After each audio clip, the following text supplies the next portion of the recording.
ਅਧਿਆਇ 14। ਨਾਂਦੇੜ ਦੇ ਰਤਨ ਜੀ ਵਾਡੀਆ, ਸੰਤ ਮੌਲਾ ਸਾਹਿਬ, ਦਕਸ਼ਿਨਾ ਮੀਮਾਂਸਾ, ਗਣਪਤ ਰਾਵ ਬੋਡਸ, ਸ਼੍ਰੀਮਤੀ ਤਰਖੜ, ਦਕਸ਼ਿਨਾ ਦਾ ਮਰਮ। ਸ਼੍ਰੀ ਸਾਈਂ ਬਾਬਾ ਦੇ ਵਚਨਾਂ ਅਤੇ ਕਿਰਪਾ ਨਾਲ ਕਿਸ ਤਰ੍ਹਾਂ ਲਾਇਲਾਜ ਰੋਗ ਜੜੋਂ ਖਤਮ ਹੋ ਗਏ, ਇਸ ਦਾ ਵਰਣਨ ਪਿਛਲੇ ਅਧਿਆਇ ਵਿੱਚ ਕੀਤਾ ਜਾ ਚੁੱਕਾ ਹੈ। ਬਾਬਾ ਨੇ ਕਿਸ ਤਰ੍ਹਾਂ ਰਤਨ ਜੀ ਵਾਡੀਆ ਨੂੰ ਆਸ਼ੀਰਵਾਦ ਦਿੱਤਾ ਅਤੇ ਉਹਨਾਂ ਨੂੰ ਪੁੱਤਰ ਰਤਨ ਦੀ ਪ੍ਰਾਪਤੀ ਹੋਈ, ਹੁਣ ਇਸ ਦਾ ਵਰਣਨ ਇਸ ਅਧਿਆਇ ਵਿੱਚ ਹੋਵੇਗਾ। ਇਸ ਸੰਤ ਦੀ ਜੀਵਨੀ ਹਰ ਤਰ੍ਹਾਂ ਨਾਲ ਸੁਭਾਵਿਕ ਹੀ ਮਧੁਰ ਹੈ। ਉਹਨਾਂ ਦੇ ਬਾਕੀ ਕੰਮ ਜਿਵੇਂ ਭੋਜਨ, ਤੁਰਨਾ ਫਿਰਨਾ ਅਤੇ ਸੁਭਾਵਿਕ ਅੰਮ੍ਰਿਤ ਉਪਦੇਸ਼ ਬਹੁਤ ਹੀ ਸੁੰਦਰ ਹਨ। ਉਹ ਆਨੰਦ ਦੇ ਅਵਤਾਰ ਹਨ। ਇਸ ਪਰਮਾਨੰਦ ਦਾ ਉਹਨਾਂ ਨੇ ਆਪਣੇ ਭਗਤਾਂ ਨੂੰ ਵੀ ਸਵਾਦ ਚਖਾਇਆ ਅਤੇ ਇਸ ਲਈ ਉਹਨਾਂ ਨੂੰ ਉਸ ਦੀ ਦੇਰ ਤੱਕ ਯਾਦ ਆਉਂਦੀ ਰਹੀ। ਵੱਖ-ਵੱਖ ਤਰ੍ਹਾਂ ਦੇ ਕੰਮ ਅਤੇ ਕਰਤੱਵਾਂ ਦੀਆਂ ਅਨੇਕਾਂ ਕਥਾਵਾਂ ਭਗਤਾਂ ਨੂੰ ਉਹਨਾਂ ਕੋਲੋਂ ਪ੍ਰਾਪਤ ਹੋਈਆਂ, ਜਿਨ੍ਹਾਂ ਨਾਲ ਉਹ ਸੱਚ ਦੀ ਰਾਹ 'ਤੇ ਚੱਲ ਸਕੇ। ਬਾਬਾ ਦੀ ਹਮੇਸ਼ਾ ਇਹੀ ਇੱਛਾ ਸੀ ਕਿ ਲੋਕ ਸੰਸਾਰ ਵਿੱਚ ਸੁਖੀ ਜੀਵਨ ਗੁਜ਼ਾਰਨ ਅਤੇ ਉਹ ਹਮੇਸ਼ਾ ਸੁਚੇਤ ਰਹਿ ਕੇ ਆਪਣੇ ਜੀਵਨ ਦਾ ਪਰਮ ਨਿਸ਼ਾਨਾ ਪ੍ਰਭੂ ਦਰਸ਼ਨ ਪ੍ਰਾਪਤ ਕਰਨ। ਪਿਛਲੇ ਜਨਮਾਂ ਦੇ ਸ਼ੁਭ ਕਰਮਾਂ ਦੇ ਫਲ ਕਰਕੇ ਹੀ ਇਹ ਦੇਹ ਪ੍ਰਾਪਤ ਹੋਈ ਹੈ ਅਤੇ ਉਸ ਦੀ ਸਫਲਤਾ ਤਾਂ ਹੈ ਜੇ ਉਸ ਦੀ ਮਦਦ ਨਾਲ ਅਸੀਂ ਇਸ ਜੀਵਨ ਵਿੱਚ ਭਗਤੀ ਅਤੇ ਮੋਕਸ਼ ਪ੍ਰਾਪਤ ਕਰ ਸਕੀਏ। ਸਾਨੂੰ ਆਪਣੇ ਅੰਤ ਅਤੇ ਜੀਵਨ ਦੇ ਟੀਚੇ ਲਈ ਹਮੇਸ਼ਾ ਸਾਵਧਾਨ ਅਤੇ ਤਿਆਰ ਰਹਿਣਾ ਚਾਹੀਦਾ ਹੈ।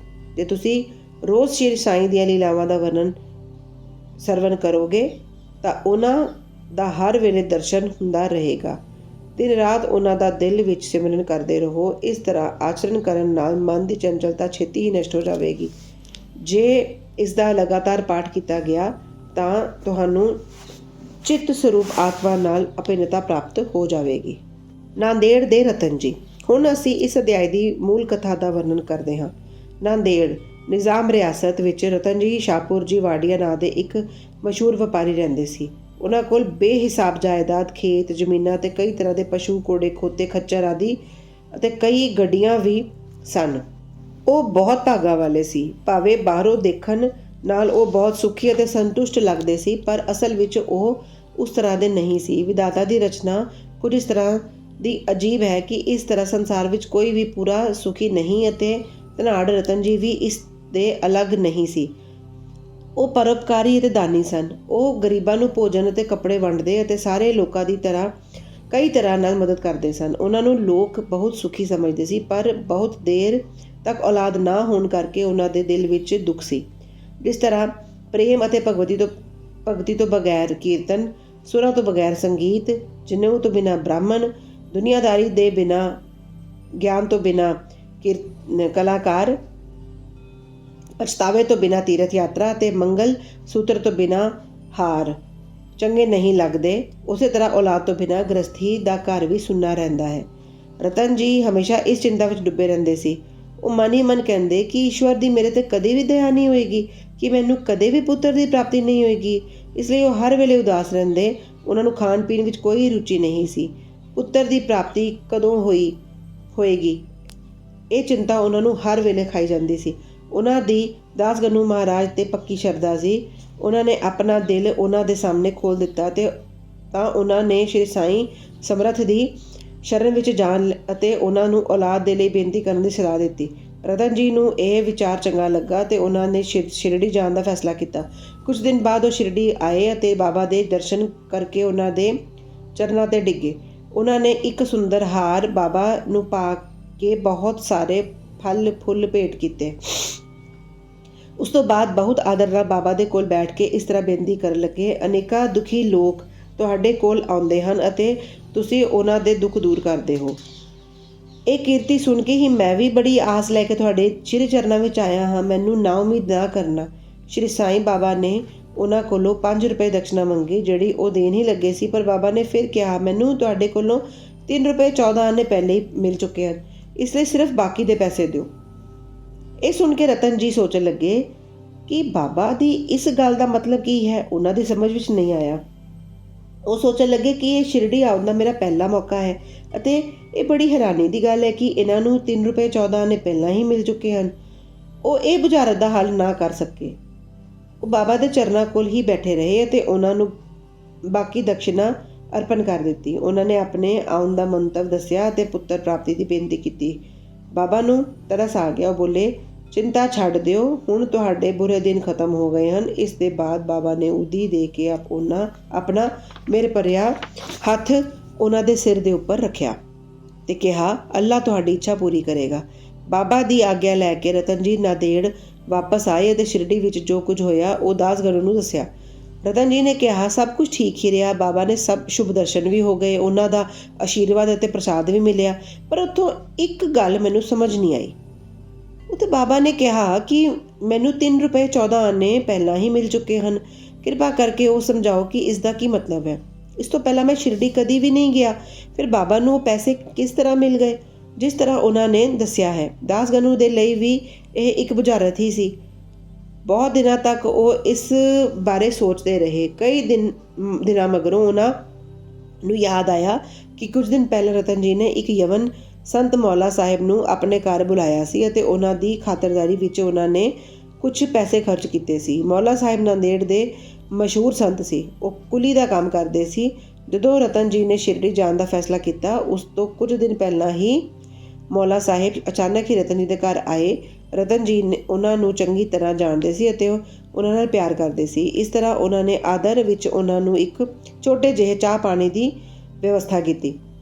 ਦਾਸਗਨੂ ਨੇ ਰਤਨ ਜੀ ਕੋਲੋਂ ਖਾਤਰਦਾਰੀ ਦੇ ਖਰਚ ਦਾ ਹਿਸਾਬ ਮੰਗਿਆ ਅਤੇ ਇਹ ਜਾਣ ਕੇ ਸਾਰਿਆਂ ਨੂੰ ਹੈਰਾਨੀ ਹੋਈ ਕਿ ਖਰਚਾ ਠੀਕ 3 ਰੁਪਏ 14 ਆਨੇ ਹੀ ਆਇਆ ਸੀ, ਨਾ ਇਸ ਤੋਂ ਘੱਟ ਅਤੇ ਨਾ ਜ਼ਿਆਦਾ। ਸਾਰਿਆਂ ਨੂੰ ਬਾਬਾ ਦੀ ਤ੍ਰਿਕਾਲ ਗਿਆਤਾ ਦਾ ਪਤਾ ਲੱਗ ਗਿਆ। ਭਾਵੇਂ ਉਹ ਸ਼ਿਰਡੀ ਵਿੱਚ ਬਿਰਾਜਮਾਨ ਸਨ, ਪਰ ਸ਼ਿਰਡੀ ਤੋਂ ਬਾਹਰ ਕੀ ਹੋ ਰਿਹਾ ਹੈ ਇਸ ਦਾ ਉਹਨਾਂ ਨੂੰ ਪੂਰਾ ਗਿਆਨ ਸੀ। ਅਸਲ ਵਿੱਚ ਬਾਬਾ ਭੂਤ, ਭਵਿੱਖ ਅਤੇ ਵਰਤਮਾਨ ਦੇ ਪੂਰਤ ਗਿਆਤਾ ਅਤੇ ਹਰ ਇੱਕ ਆਤਮਾ ਤੇ ਹਿਰਦੇ ਨਾਲ ਜੁੜੇ ਸਨ। ਨਹੀਂ ਤਾਂ ਮੌਲਾ ਸਾਹਿਬ ਦੇ ਸਵਾਗਤ ਲਈ ਖਰਚ ਕੀਤੀ ਗਈ ਰਕਮ ਦਾ ਬਾਬਾ ਨੂੰ ਕਿਸ ਤਰ੍ਹਾਂ ਪਤਾ ਲੱਗ ਸਕਦਾ ਸੀ। ਰਤਨ ਜੀ ਇਸ ਜਵਾਬ ਨਾਲ ਸੰਤੁਸ਼ਟ ਹੋ ਗਏ ਅਤੇ ਉਹਨਾਂ ਦੀ ਸਾਈਂ ਚਰਨਾਂ ਵਿੱਚ ਡੂੰਘੀ ਪ੍ਰੀਤ ਹੋ ਗਈ। ਮੁਨਾਸਿਬ ਵਕਤ ਤੇ ਉਹਨਾਂ ਦੇ ਇੱਕ ਪੁੱਤਰ ਦਾ ਜਨਮ ਹੋਇਆ, ਜਿਸ ਨਾਲ ਉਹਨਾਂ ਦੀ ਖੁਸ਼ੀ ਦਾ ਟਿਕਾਣਾ ਨਾ ਰਿਹਾ। ਕਹਿੰਦੇ ਹਨ ਕਿ ਉਹਨਾਂ ਦੇ 12 ਬੱਚੇ ਹੋਏ, ਜਿਨ੍ਹਾਂ ਵਿੱਚ ਸਿਰਫ 4 ਬਾਕੀ ਰਹੇ। ਇਸ ਅਧਿਆਇ ਦੇ ਹੇਠਾਂ ਲਿਖਿਆ ਹੈ ਕਿ ਬਾਬਾ ਨੇ ਰਾਏ ਬਹਾਦਰ ਹਰੀ ਵਿਨਾਇਕ ਸਾਠੇ ਨੂੰ ਉਹਨਾਂ ਦੀ ਪਹਿਲੀ ਪਤਨੀ ਦੀ ਮੌਤ ਤੋਂ ਬਾਅਦ ਦੂਸਰਾ ਵਿਆਹ ਕਰਨ ਤੇ ਪੁੱਤਰ ਰਤਨ ਦੀ ਪ੍ਰਾਪਤੀ ਦੱਸੀ। ਰਾਏ ਬਹਾਦਰ ਸਾਠੇ ਨੇ ਦੂਸਰਾ ਵਿਆਹ ਕੀਤਾ। ਪਹਿਲੀਆਂ 2 ਕੁੜੀਆਂ ਹੋਈਆਂ, ਜਿਸ ਨਾਲ ਉਹ ਬਹੁਤ ਨਾਉਮੀਦ ਹੋਏ, ਪਰ ਤੀਜੀ ਵਾਰੀ ਪੁੱਤਰ ਪ੍ਰਾਪਤ ਹੋਇਆ। ਇਸ ਤਰ੍ਹਾਂ ਬਾਬਾ ਦੇ ਵਚਨ ਸੱਚ ਨਿਕਲੇ ਅਤੇ ਉਹ ਸੰਤੁਸ਼ਟ ਹੋ ਗਏ। ਦਕਸ਼ਨਾ ਮਮਾਂਸਾ।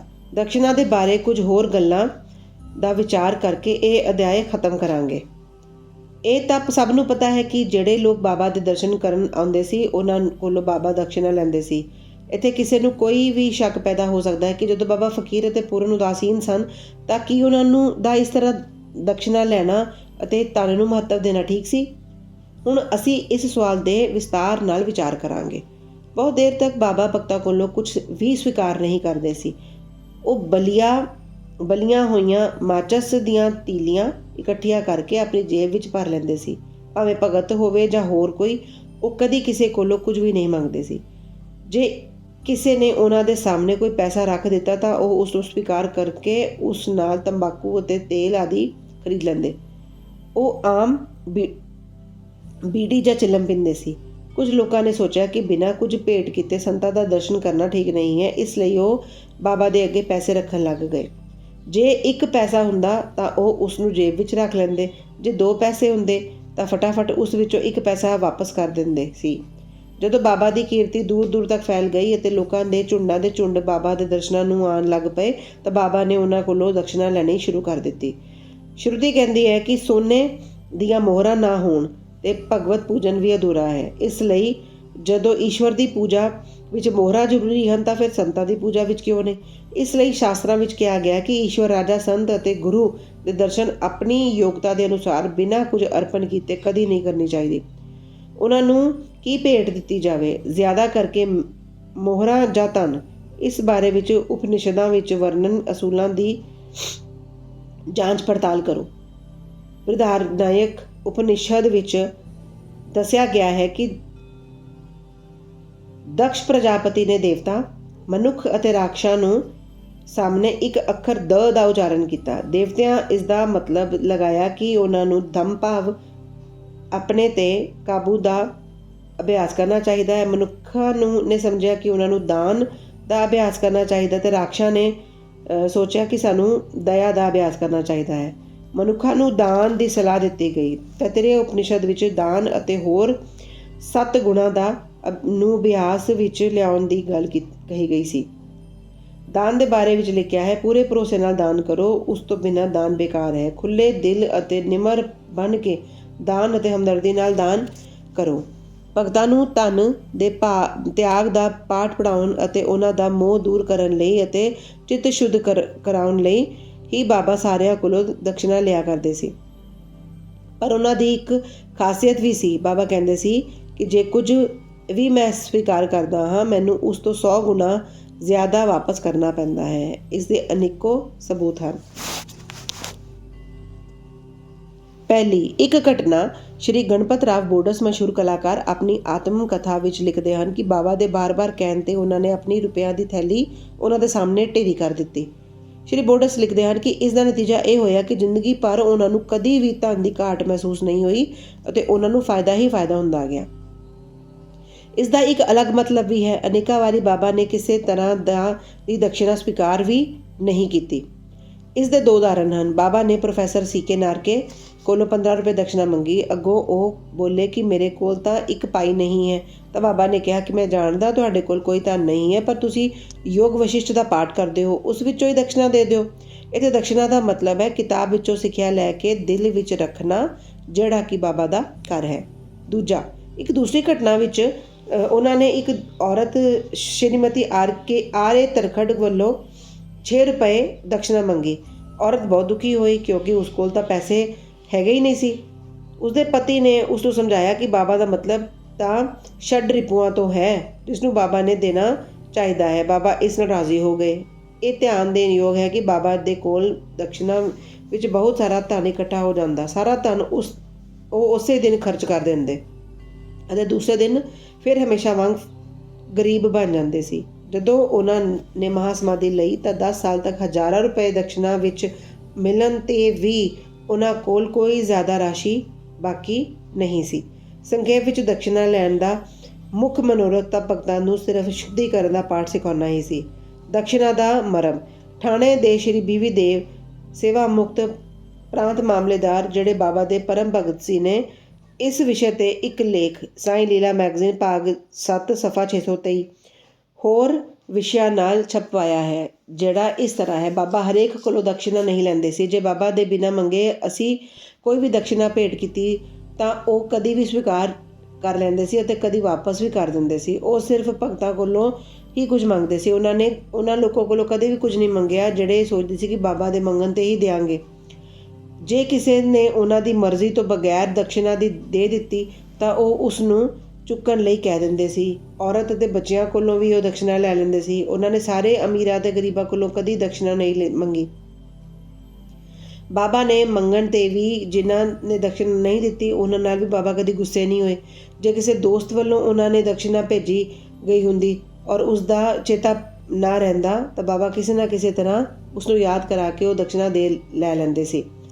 ਕਈ ਮੌਕਿਆਂ 'ਤੇ ਉਹ ਦਕਸ਼ਨਾ ਦੀ ਰਾਸ਼ੀ ਵਿੱਚੋਂ ਕੁਝ ਹਿੱਸਾ ਵਾਪਸ ਵੀ ਦੇ ਦਿੰਦੇ ਸਨ ਅਤੇ ਦੇਣ ਵਾਲੇ ਸੰਭਾਲ ਕੇ ਰੱਖਣ ਜਾਂ ਪੂਜਾ ਵਿੱਚ ਰੱਖਣ ਲਈ ਕਹਿ ਦਿੰਦੇ ਸਨ। ਇਸ ਨਾਲ ਦੇਣ ਵਾਲੇ ਨੂੰ ਜਾਂ ਭਗਤ ਨੂੰ ਬਹੁਤ ਫਾਇਦਾ ਪਹੁੰਚਦਾ ਸੀ। ਜੇ ਕਿਸੇ ਨੇ ਆਪਣੀ ਮਰਜ਼ੀ ਦੀ ਰਾਸ਼ੀ ਤੋਂ ਜ਼ਿਆਦਾ ਭੇਟ ਕੀਤਾ ਅਤੇ ਉਹ ਜ਼ਿਆਦਾ ਰਾਸ਼ੀ ਵਾਪਸ ਕਰ ਦਿੰਦੇ ਸੀ। ਕਿਸੇ ਕੋਲੋਂ ਤਾਂ ਉਹ ਉਸਦੀ ਮਰਜ਼ੀ ਦੀ ਰਾਸ਼ੀ ਤੋਂ ਵੀ ਜ਼ਿਆਦਾ ਦੀ ਮੰਗ ਕਰ ਲੈਂਦੇ ਸੀ ਅਤੇ ਉਸਦੇ ਕੋਲ ਨਹੀਂ ਹੁੰਦੀ ਸੀ ਤਾਂ ਦੂਸਰੇ ਕੋਲੋਂ ਉਧਾਰ ਲੈਣ ਲਈ ਕਹਿੰਦੇ ਸੀ ਜਾਂ ਦੂਸਰਿਆਂ ਕੋਲੋਂ ਮੰਗਣ ਲਈ ਕਹਿੰਦੇ ਸੀ। ਕਿਸੇ ਕੋਲੋਂ ਤਾਂ ਦਿਨ ਵਿੱਚ 3-4 ਵਾਰੀ ਦਕਸ਼ਨਾ ਮੰਗ ਲੈਂਦੇ ਸੀ। ਦਕਸ਼ਨਾ ਵਿੱਚ ਇਕੱਠੀ ਰਕਮ ਵਿੱਚੋਂ ਬਾਬਾ ਆਪਣੇ ਲਈ ਬਹੁਤ ਘੱਟ ਖਰਚ ਕਰਦੇ ਸੀ, ਜਿਵੇਂ ਚਿਲਮ ਪੀਣ ਲਈ ਤੰਬਾਕੂ ਜਾਂ ਧੂਣੀ ਦੇ ਲਈ ਲੱਕੜਾਂ ਮੁੱਲ ਲੈਣ ਲਈ। ਬਾਕੀ ਹੋਰ ਆਦਮੀਆਂ ਨੂੰ ਵੱਖ-ਵੱਖ ਰਾਸ਼ੀ ਵਿੱਚ ਭਿੱਖਿਆ ਵਿੱਚ ਦੇ ਦਿੰਦੇ ਸੀ। ਸ਼ਿਰਡੀ ਸੰਸਥਾਨ ਦੀਆਂ ਸਾਰੀਆਂ ਚੀਜ਼ਾਂ ਰਾਧਾ ਕ੍ਰਿਸ਼ਨ ਮਾਈ ਦੀ ਪ੍ਰੇਰਨਾ ਨਾਲ ਹੀ ਅਮੀਰ ਭਗਤਾਂ ਨੇ ਇਕੱਠੀਆਂ ਕੀਤੀਆਂ ਸੀ। ਬਹੁਤ ਕੀਮਤੀ ਚੀਜ਼ਾਂ ਲਿਆਉਣ ਵਾਲੇ ਭਗਤ ਨਾਲ ਬਹੁਤ ਗੁੱਸੇ ਹੁੰਦੇ ਸੀ ਅਤੇ ਭੱਦੇ ਸ਼ਬਦ ਵੀ ਕਹਿੰਦੇ ਸੀ। ਉਹਨਾਂ ਨੇ ਸ਼੍ਰੀ ਨਾਨਾ ਸਾਹਿਬ ਚੰਦੋਰਕਰ ਨੂੰ ਕਿਹਾ ਕਿ ਮੇਰੀ ਜਾਇਦਾਦ ਸਿਰਫ ਇੱਕ ਕੋਪੀਨ ਅਤੇ ਟਮਰੇਲ ਹੈ। ਲੋਕ ਬਿਨਾਂ ਕਾਰਨ ਹੀ ਕੀਮਤੀ ਚੀਜ਼ਾਂ ਲੈ ਆ ਕੇ ਮੈਨੂੰ ਦੁਖੀ ਕਰਦੇ ਰਹਿੰਦੇ ਹਨ। ਕਾਮ ਅਤੇ ਧਨ ਰਾਹ ਵਿੱਚ ਦੇ 2 ਮੁੱਖ ਰੁਕਾਵਟਾਂ ਹਨ ਅਤੇ ਬਾਬਾ ਨੇ ਇਸ ਲਈ 2 ਪਾਠਸ਼ਾਲਾਵਾਂ ਖੋਲ੍ਹੀਆਂ ਸਨ। ਜਿਸ ਤਰ੍ਹਾਂ ਦਕਸ਼ਨਾ ਲੈਣੀ ਅਤੇ ਰਾਧਾ ਕ੍ਰਿਸ਼ਨ ਮਾਈ ਦੇ ਘਰ ਭੇਜਣਾ ਇਸ ਗੱਲ ਦੀ ਪ੍ਰੀਖਿਆ ਕਰਨ ਦੇ ਲਈ ਕਿ ਕੀ ਭਗਤਾਂ ਦੇ ਇਹਨਾਂ ਦੇ ਮੋਹ ਤੋਂ ਛੁਟਕਾਰਾ ਪਾ ਲਿਆ ਹੈ ਜਾਂ ਨਹੀਂ। ਇਸ ਲਈ ਜਦੋਂ ਕੋਈ ਆਉਂਦਾ ਤਾਂ ਬਾਬਾ ਉਸ ਕੋਲੋਂ ਦਕਸ਼ਨਾ ਮੰਗਦੇ ਅਤੇ ਉਸ ਨੂੰ ਪਾਠਸ਼ਾਲਾ ਵਿੱਚ ਯਾਨੀ ਕਿ ਰਾਧਾ ਕ੍ਰਿਸ਼ਨ ਮਾਈ ਦੇ ਘਰ ਵਿੱਚ ਜਾਣ ਲਈ ਕਹਿੰਦੇ। ਜੇ ਉਹ ਇਹਨਾਂ ਪ੍ਰੀਖਿਆਵਾਂ ਵਿੱਚ ਪਾਸ ਹੋ ਗਏ ਤਾਂ ਇਹ ਸਿੱਧ ਹੋਇਆ ਕਿ ਉਹ ਕਾਮ ਅਤੇ ਧਨ ਦੇ ਵਿਮੁਖ ਹਨ, ਤਾਂ ਬਾਬਾ ਦੀ ਕਿਰਪਾ ਅਤੇ ਆਸ਼ੀਰਵਾਦ ਨਾਲ ਉਹਨਾਂ ਦੀ ਅਧਿਆਤਮਕ ਉੱਨਤੀ ਯਕੀਨੀ ਹੋ ਜਾਂਦੀ ਸੀ। ਸ਼੍ਰੀ ਦੇਵ ਨੇ ਗੀਤਾ ਅਤੇ ਉਪਨਿਸ਼ਦਾਂ ਵਿੱਚੋਂ ਘਟਨਾਵਾਂ ਲਿਖੀਆਂ ਹਨ ਅਤੇ ਕਹਿੰਦੇ ਹਨ ਕਿ ਕਿਸੇ ਤੀਰਥ ਸਥਾਨ ਵਿੱਚ ਕਿਸੇ ਪੂਜਨਿਕ ਸੰਤ ਨੂੰ ਦਿੱਤਾ ਹੋਇਆ ਦਾਨ ਦਾ ਬਹੁਤ ਕਲਿਆਣ ਕਰਦਾ ਹੈ। ਸ਼ਿਰਡੀ ਅਤੇ ਸ਼ਿਰਡੀ ਦੇ ਪ੍ਰਮੁੱਖ ਦੇਵਤਾ ਸਾਈਂ ਬਾਬਾ ਕੋਲੋਂ ਪਵਿੱਤਰ ਹੋਰ ਹੈ ਹੀ ਕੀ। ਸ਼੍ਰੀ ਸਤਿਗੁਰੂ ਸਾਈਂ ਨਾਥ ਨੂੰ ਸੀਸ ਝੁਕਾਓ, ਸਾਰੇ ਸੁਖ ਸ਼ਾਂਤੀ ਪਾਓ। ਓਮ ਸਾਈ ਰਾਮ।